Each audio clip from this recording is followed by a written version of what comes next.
សួស្តីអ្នកទាំងអស់គ្នាវិលមកជួបគ្នាសារជាថ្មីបន្ទាប់ពីបាយគ្នាមួយរយៈថ្ងៃនេះខ្ញុំចង់មានប្រធានបទមួយមកនិយាយគឺទាក់ទងជាមួយនឹងភាពស្មោះត្រង់ជាទូទៅភាពស្មោះត្រង់របស់បុគ្គលម្នាក់ឬក៏មនុស្សម្នាក់ហ្នឹងគឺជារឿងសំខាន់ដែលមនុស្សមិនអាចខ្វះបានទេកន្លែងធ្វើការមួយគេអាចយកអ្នកដែលអត់មានសមត្ថភាពមកបដោះបដាលប៉ុន្តែគេអត់ចង់បានអ្នកដែលមានសមត្ថភាពហើយអត់មានភាពស្មោះត្រង់ទេធ្វើការបលែមបន្លំធ្វើការមានការកឹបកេងឬក៏ធ្វើការដោយអត់អស់ពីដៃពីជើងហ្នឹងក៏គេហៅថាមិនស្មោះត្រង់ដែរកឹបកេងកម្លាំងពលកម្មកន្លែងការងារអញ្ចឹងភាពស្មោះត្រង់ប្រៀបដូចជាវត្ថុទិព្វមួយដ៏អស្ចារ្យដែលយើងអាចយកវាមកធ្វើជាដើមទុនរបស់យើងបានហើយ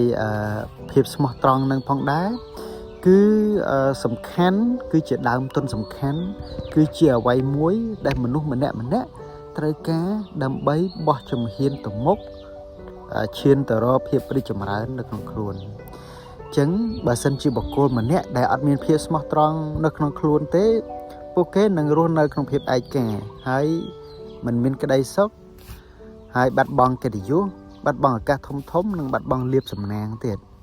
អញ្ចឹងបើសិនជាចង់ឲ្យខ្លួនឯងមានលាភសំណាងកាន់តែច្រើនមានឱកាសល្អចូលមកក្នុងជីវិតមានកិត្តិយសមានភាពឧត្តមឧត្តមនៅក្នុងខ្លួនសូមរក្សាភាពស្មោះត្រង់ភាពស្មោះត្រង់រូបចាប់តាំងពីរឿងទូចដែលយើងធ្វើប្រចាំថ្ងៃ